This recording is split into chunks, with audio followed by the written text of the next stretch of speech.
नाज़रीन किराम, अस्सलामु अलैकुम वरहमतुल्लाहि वबरकातुहू। मैं आपका मेज़बान मोहम्मद मुस्तफ़ीज़ काशफ़ी। इस्तक़बाल है आपका हमारे यूट्यूब चैनल AHI मीडिया पर। नाज़रीन किराम, जैसा कि आप जानते हैं कि अब से पहले हमने एक सिलसिला शुरू किया था सवालात व जवाबात का। उसी कदम को आगे बढ़ाते हुए आज हम उसकी दूसरी किस्त लेकर आए हैं। हमसे हमारे कुछ अहबाब ने सवालात मालूम किए हैं, जिनके जवाबात जानने के लिए हमारे साथ है जामिअतुश शेख के दारुल इफ्ता के मुफ्ती हज़रत मौलाना मुफ्ती अताउर रहमान जमील क़ासिमी नानकवी। मुफ्ती साहब, आपका स्वागत है।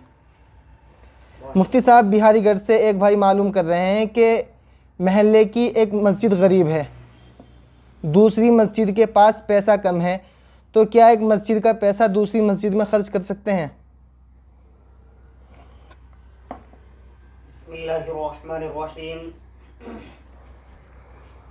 नहमदुहु व नुसल्ली अला रसूलिहिल करीम, अम्मा बाद। सामईन किराम, हमारे भाई का सवाल है कि एक महल्ले के अंदर एक मस्जिद के पास माकूल रकम है और दूसरी मस्जिद के पास जो इंतज़ामात हैं वो निहायत कलील हैं। ख़र्च के ताल्लुक़ से कोई इंतज़ाम नहीं है, तो इसके ताल्लुक़ से जो मस्जिद अमीर है, जिसके पास ज़्यादा रकम है, उसमें जिन लोगों ने ताउन किया है, अगर वो लोग इजाज़त दे दें, आपसी मशवरा हो जाए, तो उस अमीर मस्जिद के पैसे महल्ले की दूसरी जो गरीब मस्जिद है उसके लिए इस्तेमाल किए जा सकते हैं। अच्छा मुफ्ती साहब, एक भाई सवाल कहते हैं, क्या सोयाबीन खाना जायज़ है? सोयाबीन ये आजकल खाने में इस्तेमाल की जा रही है और इसका इस्तेमाल करना जायज़ है, इसके खाने में कोई हर्ज नहीं है। अच्छा मुफ्ती साहब, एक हमारे भाई है नानके से, जो कि सवाल पूछते हैं कि ख़ातून किसी इख्तिलाफ़ की वजह से अय्याम इद्दत में बाहर आ गई और उसको किसी गैर महरम ने देख लिया, तो क्या इद्दत टूट गई? अय्याम इद्दत में मैं अपनी तमाम माओं और बहनों से गुजारिश कर रहा हूँ कि इद्दत के मसाइल को बहुत ज़्यादा पेचीदा न बनाया जाए। मुअज़्ज़ज़ उलमाए किराम और मुफ्तियाने किराम से मसला मालूम करके ही उस पर अमल किया जाए। बेजा ख़वातीन पर इस तरीक़े के मसाइल न थोपे जाएं कि इद्दत में ये काम ज़रूरी है, ये काम ज़रूरी नहीं है, आप ऐसा कर सकते हैं, ऐसा नहीं कर सकते हैं। ये तमाम चीज़ें सिर्फ उलमाए किराम ही से पूछें।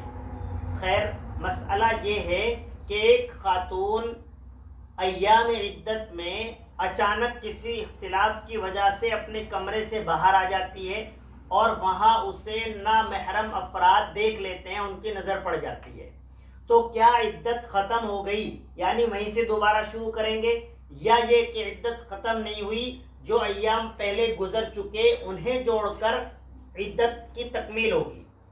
तो आप बखूबी समझ लें कि इद्दत के अय्याम में इस तरह का कोई निज़ाम नहीं है कि वो टूट जाती हो या ख़त्म हो जाते हो अय्याम, नहीं, बल्कि अगर इस तरीक़े पर किसी औरत को अचानक किसी नामहरम शख्स ने देख लिया है, अव्वलन तो इससे बहुत ज़्यादा परहेज़ करना चाहिए, और सानियन अगर ऐसा हो जाता है बाई चांस, तो आप उसके लिए अल्लाह तबारक व तआला से तौबा इस्तग़फ़ार करें। आपके वही अय्याम जो चल रहे हैं मुकम्मल उन्हीं अय्याम में इद्दत होगी।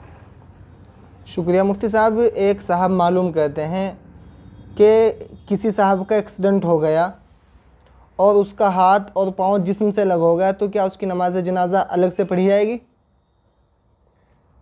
इस तरीके का अगर मसला सामने आ जाता है, एक्सीडेंट में हाथ बिल्कुल अलग हो जाता है या पैर अलग हो जाता है, तो नमाज जनाजा किसी जिस्म के किसी अज़्व की अलग से पढ़ी जाए, इस तरह का कोई निज़ाम नहीं है।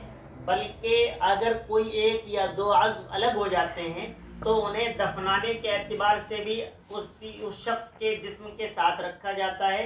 नमाज जनाजा में भी उस शख्स के जिस्म के साथ ही नाजा को रखा जाएगा।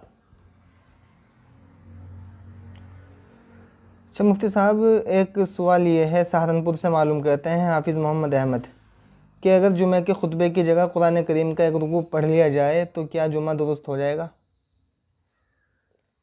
जुमे के खुतबे में कुरान करीम का रुकू पढ़ना, इसके ताल्लुक से अगर एक शख्स जो नमाज जुमा को अदा करा रहा है वो खुतबे में कुरान करीम का रुकू पढ़ लेता है तो जो खुतबे का पढ़ना है वो तो उसकी तकमील हो जाएगी, उसकी अदायगी हो जाएगी, लेकिन ये सुन्नत के ख़िलाफ़ है क्योंकि सुन्नत 2 खुतबे पढ़ना ही है। जज़ाकल्लाह। ये थे हमारे साथ जामिअतुश शेख के दारुल इफ्ता के मुफ्ती हज़रत मौलाना मुफ्ती अताउर रहमान जमील क़ासिमी नानकवी, जो कि आप हज़रात के सवालात के जवाब दे रहे थे। नाज़रीन किराम, अगर आपके जहन में कोई सवाल है तो आप हमारे कमेंट बॉक्स में या व्हाट्सएप